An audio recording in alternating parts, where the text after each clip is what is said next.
Bonjour à toutes et à tous et bienvenue dans ce nouveau jeu de rôle, ce nouveau livre de règles sur le premier jeu de rôle Marvel de la chaîne Alter Ego.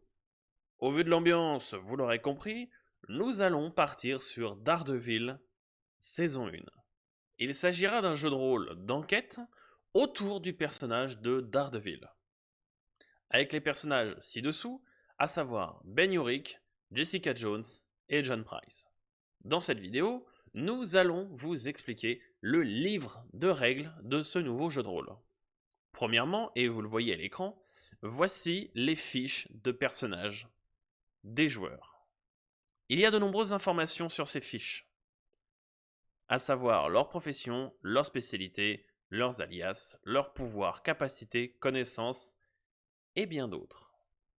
Juste en dessous, vous pouvez apercevoir la jauge de réputation. Elle évoluera au cours du jeu de rôle et influera énormément sur le comportement des PNJ par rapport aux joueurs. Assez classique, nous disposons ensuite des statistiques, à savoir mêler tir, physique, dextérité, discrétion, perception sociale, intimidation, intuition et mentale pour un total de 550%. Juste en dessous, vous voyez des petits plus. Eh bien, ces petits plus sont des modulateurs. Effectivement, chaque joueur en dispose de 5 en début de partie. Un modulateur dans une catégorie rajoutera 2% de réussite, un deuxième fera monter à 4% et un troisième à 6%. Les joueurs peuvent donc répartir ainsi 5 points supplémentaires, en plus des 550% prévus initialement. Également, ils peuvent retirer un point dans chacune des statistiques afin de le disposer ailleurs. Cette action peut être répétée jusqu'à 3 fois. Donc moins 2%, moins 4%, moins 6%. Avec un maximum de 3 modulateurs par statistique. Sachant que ces modulateurs peuvent être également ajoutés en cours de partie, qu'ils soient positifs ou négatifs. Les compétences sont au nombre de 3 et peuvent être de deux sortes, soit actives, soit passives. Attention, elles ne constituent pas une augmentation ou une diminution du pourcentage des statistiques, mais peuvent influer bien d'autres aspects du RP ou du gameplay. Les caractéristiques, à savoir 2 qualités et 2 défauts par personnage, représentent ici la diminution des statistiques. Et enfin, on termine par l'inventaire. Repris du jeu de rôle Star Wars, nous allons parler des jets de conséquences.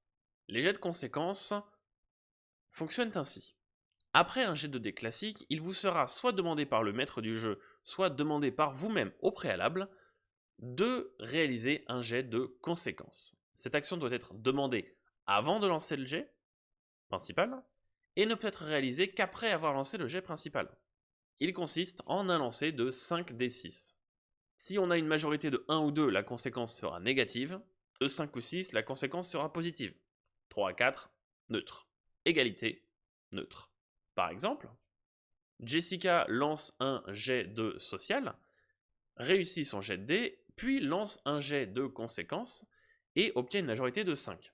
La conséquence sera donc positive et Jessica obtiendra donc des informations supplémentaires à ce dont elle avait droit avec sa réussite. Ça marche aussi dans l'autre sens. Voilà, en tout cas, c'est un petit livre de règles assez court, assez rapide, assez simple, car c'est un jeu de rôle qui se concentre d'abord sur la narration. Vous avez pu avoir déjà dans cette vidéo un petit aspect des fiches des personnages. N'hésitez pas à remonter dans la vidéo, à faire pause pour pouvoir lire un petit peu leurs fiches de personnages. Avant de terminer cet épisode, je vous laisse avec le planning des 2 semaines prochaines. On va avoir un planning un petit peu plus chargé puisque je voulais sortir la série la semaine de la sortie de Daredevil Born Again. J'espère que vous aurez le temps d'y jeter un œil. Merci à vous et à la prochaine.